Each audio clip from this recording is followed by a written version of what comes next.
රට බලමු නම් අපේ මේ ප්‍රශ්නේ කොහොමද කියන එක නේද? හරි බලමු. නිව්ටන්ගේ සිසිලන නියමය සඳහන් කරන්න. ඒතකොට ඒක වචන වලින් වල ලියන්න පුළුවන්. මොකද කියන්නේ වස්තුවක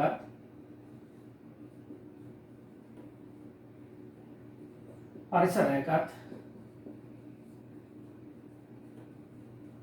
භෞතික සාධක නියතව පවතින විට භෞතික සාධක නියතව පවතින විට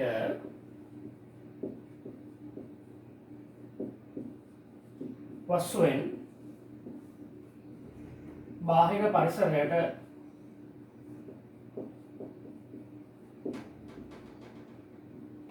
තාපය හානිවීමේ ශීඝ්‍රතාව අමතර උෂ්ණත්වයට අනුලෝමව සමානුපාතික වේ. ඔක නේද නිව්ටන්ගේ සිසිලන නියමයෙන් කියවුනේ. රයිට් මෙහෙම සිසිලන නියමයේ ප්‍රශ්න ආරම්භයේදීම ලියවුවම ඔයගොල්ලෝ තේරුම් ගන්න මේ ප්‍රශ්නේ ගොඩක් දුරට පාදක වෙන්නේ නිව්ටන්ගේ සිසිලන නියමය මත බව.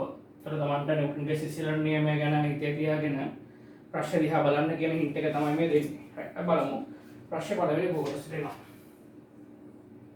ප්‍රශ්නේ පළවෙනි කොටසේ මෙහෙම කියනවා උෂ්ණත්වය සෙල්සියස් අංශක 30ක් වූ කාමරයක් තුළ තබාගී ජල භාජනයක් සෙල්සියස් අංශක 100ක් දක්වා රත් කළ යුතු වෙත. ඊට හිතන්න ජල භාජනයක් තියෙනවා. මේක තුළ ජලයක් තියෙනවා. හරි. පරිසර උෂ්ණත්වය දෙනවා. θR දෙනවා. පරිසර උෂ්ණත්වය සෙල්සියස් අංශක 30යි. අපේ අවශ්‍යතාව තියෙන්නේ මේ ජල භාජනයේ උෂ්ණත්වය සෙල්සියස් අංශක 100ක් එක්ක රත් කරන්න. ජල භාජනය නැටවීම සඳහා 400 වොට් ගිල්ලුම් තාපකයක් භාවිතා කළ විට රයිට් මේකට පාවිච්චි කරනවා වොට් 420 ක ගිල්ලුම් තාපකයක්. අපි මෙහෙමද වුණේ? මේ 420 වොට් ගිල්ලුම් තාපකයක් පාවිච්චි කරොත් අපි දන්න උෂ්ණත්වය වැඩි වෙලා සෙල්සියස් අංශක 100ට වැඩි වෙන්න ඕන නේද? 420 වොට් ගිල්ලුම් තාපකයක් භාවිතා කළ විට ජලයේ උෂ්ණත්වය සෙල්සියස් අංශක 90ට වඩා ඉහළ නොගිය බව සොයා ගන්නා ලදී. එසේ වීමට හේතුව පැහැදිලි කරන්න. හරිම ලේසියි.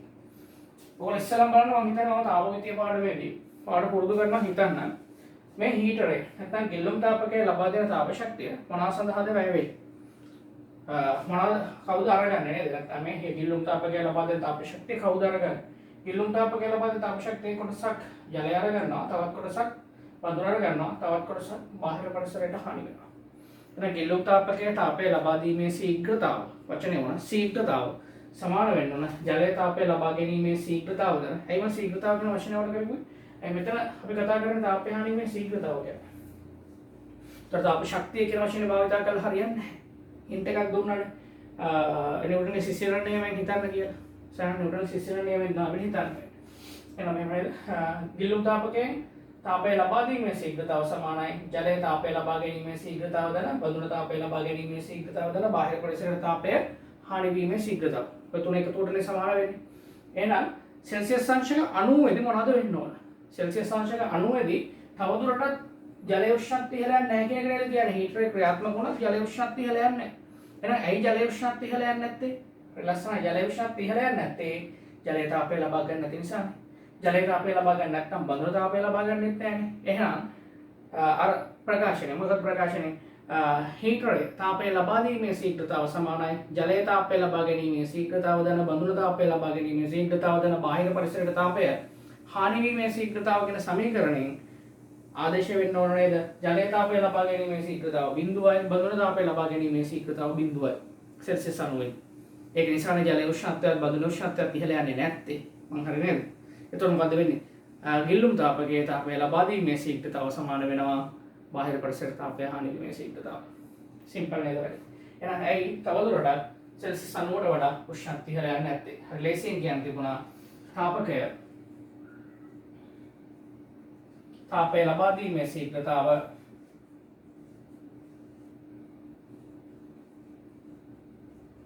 සමාන වෙනවා බාහිර පරිසරයට තාපය හානි වීමේ ශීඝ්‍රතාව. ඕක නේද වෙලා තියෙන්නේ. ඕක නිසානේ තවදුරටත් ඉහළ යන්නේ නැත්තේ. තේරුම් ගත්තද? right. B කොටස ගන්නවා. එම ජල ප්‍රමාණය. කියන්නේ මේ ජල ප්‍රමාණයම සෙල්සියස් අංශක 100ක් දක්වා නැංවීමට යාන්තමින් නංවන්න ඕන. සෙල්සියස් අංශක 100 දක්වා නැංවීමට යාන්තමින් හැකි ගිල්ලුම් තාපකයක වටියතාවය වඩ්ගාඩකරණය කරන්නලු. ජලය මතුපිට පෘෂ්ඨයේ සිදුවන වාෂ්පීභවනය නොගෙනී හැකි තරම් කුඩා වූ සලකන්න. right. අපි කොහොමද ජලය වාෂ්ප බවට පත් වෙන ක්‍රම දෙකක් තියෙනවා නේ. වාෂ්පීකරණය, වාෂ්පීභවනය. වාෂ්පීභවනයක් සිද්ධ වෙන්නේ නැහැ කියලා හිතලා කියන්න.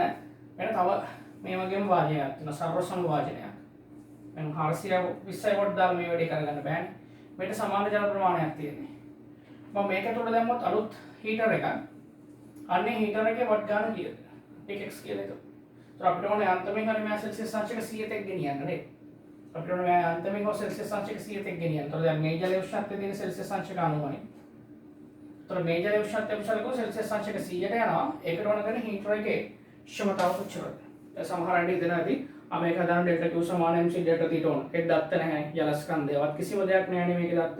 ඉතින් හින්ට් එකක් තියෙනවා මේක හදන්න ඕන කාගෙන්ද? නිව්ටන්ගේ සිසිලන් නියමෙන්නේ. නම් මෙහෙම කියවන කරන්නේ. නිව්ටන්ගේ සිසිලන් නියමය අනුව. නිව්ටන්ගේ සිසිලන නියමය අනුව. අපිට පුළුවන් කියන්න මේකට ගැලපෙන මේ අවස්ථා දෙක සංසන්දනය කරන ගැලපෙන. මොකද අපි දන්නවා सेल्सियस अंशक अणुवेदी बाह्य परिसर तापे हानि में शीघ्रता කොච්චරද सेल्सियस अंशक अणुवेदी बाह्य परिसर तापे हानि में शीघ्रता 1820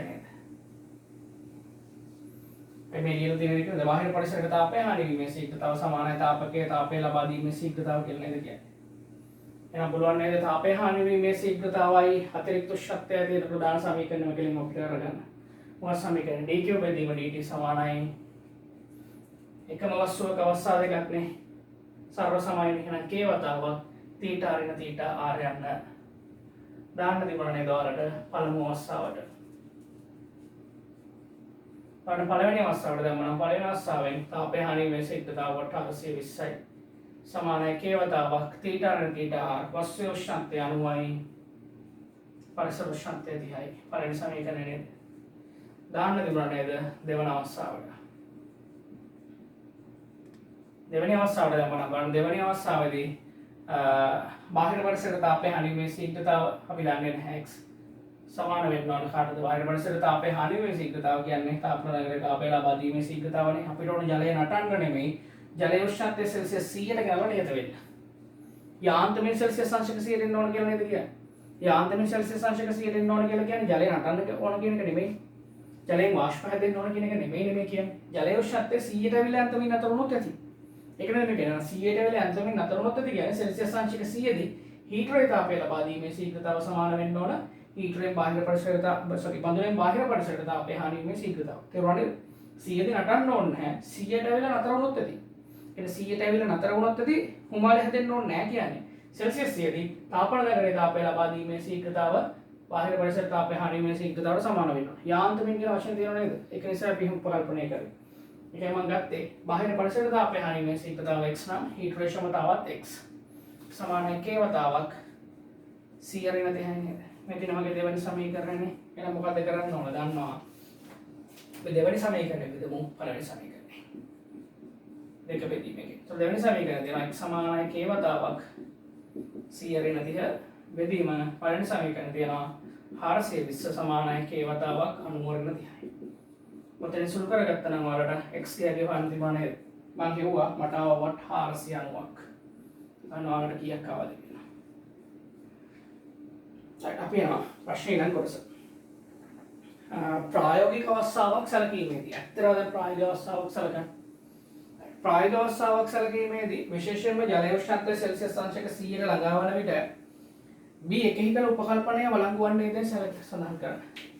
මම ඔයගොල්ලන් අහනවා දැන් B එකේ සඳහන් කර උපකල්පනය. කියන්නේ වොට් 490 ගණිතදී අපි සඳහන් කරපු උපකල්පනය මොකක්ද? සඳහන් කරපු උපකල්පනය තමයි වාෂ්පීභවනයක් සිද්ධ වෙන්නේ නැහැ කිය. ඔයගොල්ලෝ මතක කරගන්න වගුවක් දාලා සංසන්දනය කරන තේරි පන්ති වලදී වාෂ්පීකරණ ශීඝ්‍රතාව සහ වාෂ්පීභවන ශීඝ්‍රතාව කෙරේ බලපාන සාධක. ඒකේ මතක තවම කියනවා වාෂ්පීභවන ශීඝ්‍රතාව වැඩි වෙනවා ද්‍රවයේ උෂ්ණත්වය වැඩි වෙන්නේ. ඉතින් අපි හීටරේ දාලා රත් කරන්න මේ ද්‍රව පෘෂ්ඨයෙන් වාෂ්පීභවනයෙන් සිදුවන තාප ප්‍රමාණය සෑහෙන වැඩි නේද? වාෂ්පීභවන සිදුවන ප්‍රමාණය සෑහෙන වැඩි නේ. සෙල්සියස් අංශක 30 දී වාෂ්පීභවනයක් සිදු නොවන තරම් කියලා අපිට උපකල්පනය කරන්න පුළුවන්. නමුත් සෙල්සියස් අංශක 80ට 93ට රත් වෙනකොට මේක වාෂ්පීභවනයේ සෑහෙන වේගවත් වෙලා නේද වාෂ්පීකරණය සිදු වෙන්න කලින්. ඒ සැතරකොත් එන්නේ තියෙන ජල ප්‍රමාණය අඩු වෙනව නේද? ඇයි? නේද? තාප ශක්තිය එන්නේ පිටට යනවා නේද? අපි ඒක සැලකුවේ නැහැ. එහෙනම් අපිට ඇත්තටම කිව්වොත් වාෂ්පීභවනයක් සිදු වෙන්නේ නැහැ කියලා සැලකන්න බෑ මේකෙදි. මේක අනිත් එකනේ. උපකල්පනය වළංගු වන්නේ දේ සඳහන් කරන්න නැත. හේතු පැහැදිලි කරන්න නම් ඉල්ලන්නේ නැහැ නේද? උපකල්පනය වළංගු වෙන්නේ නැහැ. හේතුව තමයි දැනගෙන තියාගන්න උෂ්ණත්වය වැඩි වෙනකොට වාෂ්පීභවන ශීඝ්‍රතාව වැඩි වෙන නිසා තමයි ඒක වෙන්නේ. right B කොටස වෙනවා ප්‍රශ්නේ. ඉහත එක බීහි ගණනය කළ වටීයතාව ජලයේ උෂ්ණත්වය සෙල්සියස් අංශක 100ක් දක්වා වැඩි කිරීමට ප්‍රමාණවත් වේදේ කෙටියෙන් පැහැදිලි කරන්න. දැන් දන්නවනේ 490ක් වොට් ඕන වෙන්නේ 100ක් ගේන්න වාෂ්පීභවනයක් සිදු වෙනවා. දැන් අපි හොඳටම දන්නවා වාෂ්පීභවනයක් සිද්ධ වෙනවා. එවනේ වාෂ්පීභවනයක් සිද්ධ වෙනවා කියලා කියන්නේ හීට් එකෙන් දෙන තාප ශක්තියෙන් කොටසක් අරගෙන තමයි ඒගොල්ලෝ යන්නේ අත්‍තරම කිව්වොත් නේද? වාෂ්පීභවනය සිදු වෙන්නේ මේ ජලාණු වලට අධික චාලක ශක්තියක් හම්බෙලා ඒ අධික චාලක ශක්තියක් තියෙන ද්‍රවාණු විතර විශ්වි. ඒ චාලක ශක්තිය අර හීට් එකෙන් ලැබෙන ශක්තිය කොටසක් විතර ලැබෙන්න පුළුවන්. ඒක නිසා ප්‍රමාණවත් වෙන්නේ නැහැ. ප්‍රමාණවත් නොවේ. අපි හේතුව පැහැදිලි කරනවා. මොකක්ද ඒකට හේතුව? තාපන දඟරය ලබා දෙන තාපයෙන් කොටසක්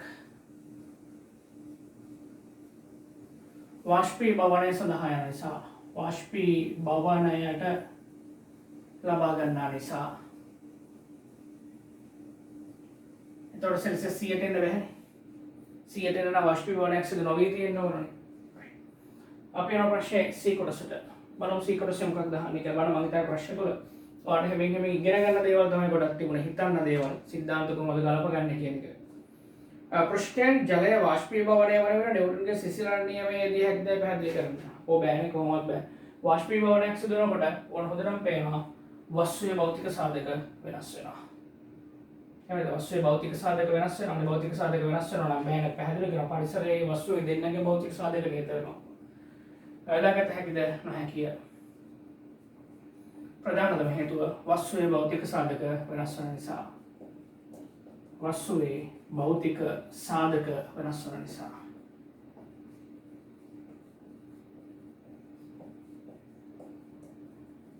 ඒ නිසා මේක ගන්න බෑ. අපි යනවා සිම්පල් D කොටසට. 420 වොට් ගිල්ලුම් තාපකය සහ B දෙකෙහි ගණනය කළ අගයට සමාන වටීයතාවයක් ඇති වෙනත් ගිල්ලුම් තාපකයක් යන දෙකම එකවර ජලයට දාන රත් කරොත් ජලයෙන් හිමාලය හැදිලා ඉවත් වෙන ශීඝ්‍රතාව ගණනය කරන්න. තේරෙනවද? මම කියනවා මෙහෙම කරොත් මොකද වෙන්නේ? මෙන්න ඔය ජල බඳුන. හරිද? මේ ජල බඳුනට මම දානවා මේ හීටර් දෙකම. මෙන්න එක හීටරයක්. මේ හීටරේ වොට් 420 හීටරේ. මෙන්න අනෙක් හීටරය. ඒ වොට් 490 හීටරේ. දෙකම එක සැරේ දාලා රත් කරොත් මොකද කියන්නේ? මම අර දෙකම එකට දාලා රත් කරොත් මේකෙන් හිමාලය හැදිලා ඉවතට යනවා. හිමාලය හැදිලා ඉවතට යන ශීඝ්‍රතාව කොච්චරද? එක තප්පරයකට කොච්චර හිමාලය ස්කන්ධයක් හැදි එළියට ආවිද? ඔන්න මම අහන ප්‍රශ්නේ. ඒ වලට තේරෙන්න ඕන මෙන්න මෙහෙම දෙයක්. මේ 420 වොට් සහ 490 වොට් කියන හීටර් දෙකෙන් 490 වොට් හීටරේ මොකක්ද කරන්නේ? එහෙම හිතන්න. 490 වොට් හීටරේ කරන්නේ මේ ජලයේ උෂ්ණත්වය පටන් ගන්න තිබුණ සෙල්සියස් 30 නේද? මෙයා කරන්නේ සෙල්සියස් වෙන්න පුළුවන් නේ. මේ 490 වොට් ප්‍රමාණවත් වෙනව නේද? අපි උපකල්පන අධ්‍යයනය කරලා දැන් ගන්න හදන්නේ 490 වොට් හීටරේ ප්‍රමාණවත් වෙනව නේද? ජලයේ උෂ්ණත්වය සෙල්සියස් 100කට වැඩි කරන්නේ. එහෙනම් 490 වොට් 490 වොට් හීටරේට පුළුවන්කමක් තියෙනවා ජලයේ උෂ්ණත්වය සෙල්සියස් අංශක 30 ඉඳලා සෙල්සියස් අංශක 100කට වැඩි කරන්න. එතකම්ම බාහිර පරිසරයේ සිදුවන තාපහානිය යා දරා ගැනීම. ඒක නේද වෙන්නේ? ඔක්කොම ටික දරාගෙන යා කොහමද සෙල්සියස් අංශක 100ට එයා වැඩි කරගනිමි උෂ්ණත්වය. එයාට පුළුවන් එච්චරයි. එයාට ජලයේ නටන තාප ශක්තිය දෙන්න ඕනේ බෑ. හිමාලය දෙන්න නම් නටන ජලයට පිටින් තාප ශක්තිය දෙන්න ඕනේ. නටන ජලයට තාප ශක්තිය දෙන්න පුළුවන් මෙයාට නේද? එහෙනම් මෙන්න මේ 420 වොට් තාපන දඟලට කරන්න පුළුවන් දේ තමයි මොකක්ද? සෙල්සියස් 100 ජලයට තාපය සපයලා 100 ජලයෙන් 100 හිමාලය හදන එක. 100 ජලයෙන් 100 හිමාලය හදන්නේ මෙයා නේද? එහෙනම් හිමාලයේ ඉපදවීමේ ශීඝ්‍රතාව හොයද්දී ඩෙල්ටා Q සමානයි ml නේ. ඩෙල්ටා Qට ආදේශ කරන්නේ තප්පරයක ලැබෙන තාප ශක්තිය නම් ml ලැබෙන්නේ තප්පරයකදී සැදෙන හිමාල ස්කන්ධය නේද? එහෙනම් බලන්න මේ නටන ජලයට තප්පරයකදී ජූල් කොච්චරක් ලැබෙනවා කියලා අපිට සලකන්න පුළුවන්ද? 420යි. හොඳට ගාන හදන්න ප්ලෑන් කරගන්න ඕන හොඳම වෙන කරන්නේ. මොකද 490යි වට්ට පුළුවන්කම තියෙන්නේ 30 ඉඳලා 100 තෙක් වැඩි කරන්නනේ. ඒතකොට 100 ජලය තියෙනවා. 100 ජලයට තාපය සැපෙන්නේ මෙයාගෙන් නේද? එහෙනම් කෙලින්ම ගාන හදන්න තිබුණා නේද? උගන ඩෙල්ටා Q සමානයි ml අනුව. එහෙනම් ඩෙල්ටා Qට මම ආදේශ කරන්නේ 420. ඒක තේරුම් ගන්න ඕන. තමන්ගේ තර්ක. එම් තමයි මට ඕන. L ගෑගේ මම දීලා තියෙන ඔයගොල්ලන්ට කීයද L ගෑගේ දීලා තිබුණේ? 2.27 වැඩි කිරීම 10.6යි. සුළු කරගත්තා නම් සිම්පල් එම් හොයන්න තිබුණා නේද? එම් හෙව්වොත් මට නම් ආවා 1.85 වැඩි කිරීම 10 ඍණ 4ක් තප්පරයක කිලෝග්‍රෑම්. මෙන්න හිමාලයේ ඉපදවීමේ ශීඝ්‍රතාව. රයිට් මම ඊ කොටසෙන් ප්‍රශ්න කරනවා මෙහෙම එකක් ඔයාලගෙන්. ඉහත D2 කරන ලද ගණනය කිරීම සඳහා B1 දක්වන උපකල්පනය කිරීමට අවශ්‍යද? ඔබගේ උත්තරය පැහැදිලි කරන්න. මොකද B1 සිදු කරපු උපකල්පනය අර වාෂ්පීභවනය නෑ උපකල්පනය කරන්න ඕනේ නෑ. ඒ සියලුම තාප හානි වීම 4490යි වොට් තාපකයේ මගින් දරා ගන්නවා. අවශ්‍ය නැත. හේතුව සියලු තාපය හානි වීම සියලු තාප හානි වීම සඳහා ඇයි හීටර් දෙකක් තියෙනවා 490 වොට් නගරය තාපය සපයන නිසා. එයා සපයනවා තාපය ඒක නිසා වෙනත් උපකල්පන කිරීමේ අවශ්‍යතාවයක් නැහැ. ඕන සමස්ත ප්‍රශ්නේ. ලකුණු අඩුම තරමේ 10ක්වත් තියෙනවා නම් 15න් සෑහෙන වටිනා කල්පනා කර කර හිතලා ලියපු ප්‍රශ්නයක් විදිහට බලන්න. අපි ලකුණු දාගමු. ලකුණු ලැබෙනවම එහෙම. නිව්ටන්ගේ සිසිලන් නියමයේ නිවැරදි වලින් වල ලකුණු දෙකයි. මෙන්න මේක පැහැදිලිව තියෙනවා. ශීඝ්‍රතාව කියන වචනේ තියෙන්න ඕන. ශීඝ්‍රතාව කියන වචනේ තියලා තාපය නගරයේ තාපය ලබා දීමේ ශීඝ්‍රතාව බාහිර පරිසරයේ තාපය හානි වීමේ ශීඝ්‍රතාවට සමානයි කොට ලකුණු දෙකයි. එතකොට ලකුණු හතරක් නේද?